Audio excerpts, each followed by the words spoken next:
It sounds spot on, really. But when you listen to the academics and they say, but they're going to do better in their exams. That's what the sleep expert said earlier, wasn't it? Yeah, they're going to not have many days off sick as well. So surely that's worth it. And in fact, around 180,000 people have signed a petition triggering a debate in Parliament on the idea of having a 10 a.m. school start for secondary school children. It suggests that they'd be more alert and it would improve their performance academically. So what do you think? Is this snowflake territory, or actually would this be a sensible move? And what does it mean, of course, for you if you're a parent as well?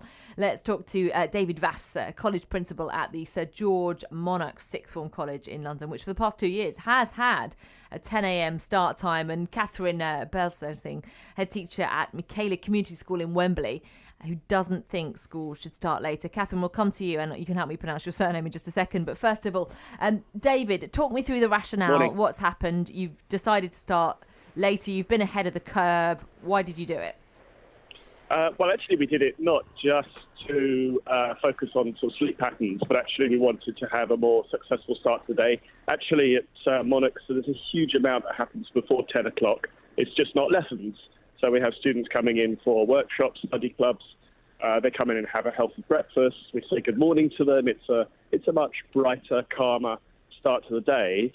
And, I'm very much in the camp that actually if you have a later start, it doesn't actually in itself kind of guarantee that students are going to get sleep. It's got to be a part of a whole range of strategies to support well-being. So for our students, it's not about a lie-in, definitely not about a lie-in, because we have a lot of students coming in from about this time of day onwards. And we also have a lot, because we're a post-16 setting, we're a sixth form college. At that age, especially I think in our context in East London, we have a huge number of teenagers who have family responsibilities. They need to look after younger siblings. They have care responsibilities.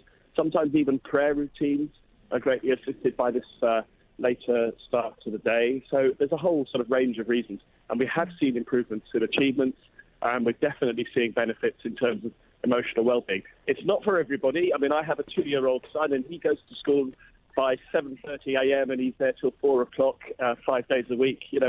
It's about context, and we're in the East End of London, and it's a sixth form college. Okay, that does make sense. So what does that mean then? I mean, obviously you said you don't start lessons earlier, but does that mean you finish the whole school day later as well? No, I think Right. what it means is that the delivery of lessons, the lesson time, is more concertinaed. So we still finish actually at 3:45. And actually there is quite a lot going on in the college before 10 o'clock, as I say, but it's mentoring, it's adjustments, it's acclimatisation, it's dealing with things that have happened overnight that maybe need attention, so that by 10 o'clock our students are focused, they're ready to learn. And for me, it's not about. I mean, I can see absolute benefits in students starting earlier in a different context. The key thing is actually getting enough sleep. And, a later start doesn't guarantee that students will get enough sleep. Well, yeah, a lot of our listeners have been talking about that, and mobile phones in bedrooms absolutely. and things like that. Your listeners make very, very good points. Yeah. Let's bring in Katharine now. Birbalsingh, if I've pronounced your surname right. Right. Bit of time to get my head around that, Katharine. So I understand you're not in favour of a shifted start time. Well, no, although I have to say everything I just heard sounds perfectly reasonable. I mean, I'm very much a supporter of principals making the right decisions for their schools in their context. Cool. Obviously, a sixth form college is very different to a secondary school. I mean, interestingly, we are opening our sixth form in September, and we're in Wembley Park. And because of logistical reasons, we'll actually have our sixth formers coming an hour later than the rest of the school, and they'll start at 9 instead of at 8. I do feel that the habit of waking up early in the morning will already have been instilled in them over the years that they've been with us from 11 to 16. And I feel as they're a bit older, they will be able to self-regulate to a certain extent. I do think it's important to make the point that schools need enough time, and I think it's really interesting that it was said that there are many clubs and so on that happen in the early mornings. Well, great. I mean, the fact is you've got to have room for your homework clubs and your netball clubs and your football clubs and so on. Most schools do that at the end of the day. So when people outside there think that school finishes at 3:15, it doesn't, because there are all these clubs that then happen, and teachers then have a lot of planning for their lessons and so on. So we need to think about teachers as well. When are they going to do their work around that? Now, if the clubs happen first thing in the morning, well, then that's the principal making a decision to do things the other way around, which is fine. I mean, but we do need time in the day to be able to teach children the best that has been thought and said. That's what we do. And we also want to prepare them for the world of work. It's really important, I think, that parents are able to get their children out of the house. And if they've already gone off to work, well, I think a number of our children just wouldn't show up. They wouldn't show up because nobody would be at home saying, come on,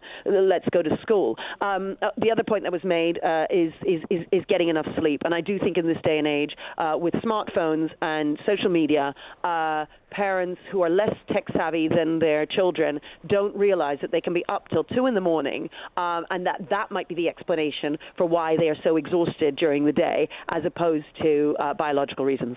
It's interesting points, Catherine. And actually, Barbara in Northfleet's made that point, that how does a 10 a.m. start get them ready for adult work, where they would probably have to get up at 6 or 7 a.m. and be in their workplace anytime from 8. So I want to put that to you, David. I mean, it does sound nice easing into the day, but of course, once they leave, are they going to get a bit of a rude awakening? Well, I think the professor that you had on earlier in the programme made some good points about how people's sleep patterns can change over time, including at university age. And I think it's very valid. I think we need to build in our students a sense of resilience. And today, for example, I'm taking a large group of students off to head offices of a national company, and those students have got to be in really early, all suited and booted, ready to go, and they're going to get that employability piece. They're going to learn that resilience. They're going to understand what's required of them in the workplace. But I think that's slightly different from that sort of daily routine and the pressure that many teenagers have in their lives to balance study with family responsibilities. And a lot of those students, for those reasons, are actually getting up very, very early. And also in London, they're travelling across multiple boroughs. They can't afford to catch the speedy tube. Well, it wasn't very speedy this morning, I have to tell you. They're having to catch multiple buses. They do have a longer commute time, even at that early age. So they are learning some of those employability skills. Yeah, which brings it back to the point that Catherine made, that each individual school needs to look at the bigger context, really. Catherine, a lot of people have suggested that it's to do with circadian rhythms and teenagers are more alert later in the day. Is that something that you've noticed, that they kind of wake up and it's nothing to do with coffee? No, the children who get to bed on time are alert in the mornings. Those who are left to do whatever they want on their smartphones until 2 in the morning are fast asleep. I mean, it's about parents realizing. They don't realize if you leave the smartphone in the bedroom at night, the child will be on it until they go to sleep. That blue light makes the body think that it's sunlight, and it doesn't go to sleep. Then, if they wake up in the middle of the night, they're back on the phone. And again, the sunlight, the blue light, makes the body think it's daytime. It's just really important that we get a hold of this problem of social media. It's a massive problem. And as I said, the parents are not as tech savvy, so they just don't know what's going on. And I am desperately trying to get this information out there to help parents. You know, for people listening, if you haven't given your child a smartphone yet, don't do it. The big tech CEOs in California who are billionaires and make money out of us buying those phones and getting on Instagram and Snapchat, they do not give their children smartphones until they are 16 years old. And They don't do it because they know the damage firsthand. They know this stuff inside out, and they are making their money out of our ignorance. That's so interesting. Thank you both this morning. Great discussions. That's Katharine Birbalsingh, who's a head teacher, and David Vaz, as you've heard, a sixth form college principal.